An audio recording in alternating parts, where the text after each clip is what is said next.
Assalamualaikum warahmatullahi wabarakatuh. Perkenalkan, nama saya Andika Hidayatullah Wicaksono dengan NIM 251061120 dengan prodi Studi S1 Hukum UPN Veteran Jakarta.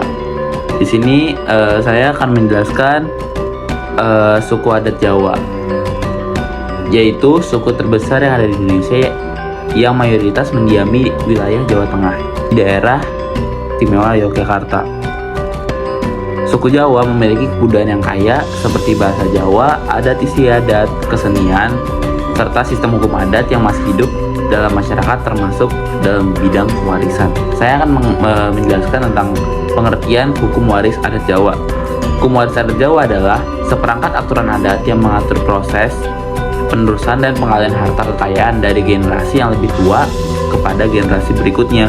Hukum waris adat Jawa tidak hanya mengatur pembagian harta setelah seorang meninggal dunia, tetapi dalam praktiknya harta juga dapat dialihkan ketika orang tua masih hidup melalui musyawarah keluarga. Tujuan utama hukum waris adat Jawa yaitu menjaga keharmonisan keluarga dan mewujudkan keadilan bagi seluruh ahli waris. Sifat hukum waris adat Jawa memiliki beberapa sifat utama, yaitu yang pertama bersifat kekeluargaan, yaitu mengutamakan musyawarah dan dalam menentukan pembagian warisan. Yang kedua, mengutamakan kerukunan sehingga pembagian warisan diharapkan tidak menimbulkan konflik antar anggota keluarga.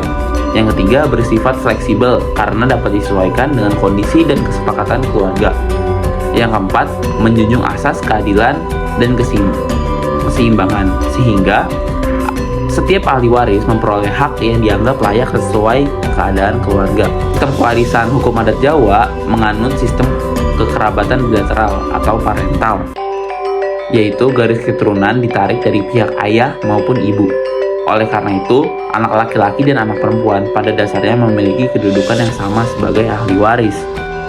Dalam pembagian warisan, masyarakat Jawa umumnya menggunakan sistem kewarisan individual, yaitu setiap ahli waris memperoleh bagian warisan untuk dimiliki secara pribadi. Contoh praktik hukum waris adat Jawa ketika orang tua memiliki rumah, sawah, dan tanah. Sebelum meninggal dunia, orang tua mengumpulkan anak-anaknya untuk bermusyawarah mengenai pembagian harta tersebut. Contohnya, suatu keluarga memiliki 3 orang anak. Anak pertama memperoleh rumah, anak kedua memperoleh sawah, dan anak ketiga memperoleh tanah. Pembagian yang dilakukan berdasarkan kesepakatan keluarga dengan mempertimbangkan nilai masing-masing harta agar tetap seimbang. Dalam masyarakat Jawa dikenal pula asas dum kupat, yaitu pembagian yang cenderung merata dan mengutamakan rasa keadilan bagi seluruh ahli waris. Kesimpulannya, hukum waris adat Jawa merupakan aturan adat yang mengatur pengalihan harta kekayaan dari orang tua kepada keturunannya.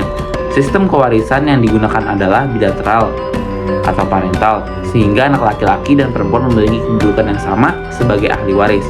Pembagian warisan dilakukan oleh musyawarah keluarga dengan mengutamakan kerukunan, keadilan, dan keseimbangan. Oleh karena itu, hukum waris adat Jawa tidak hanya berfungsi membagi harta warisan, tetapi juga menjaga keharmonisan hubungan keluarga. Mohon maaf bila ada kekurangan. Wassalamualaikum warahmatullahi wabarakatuh.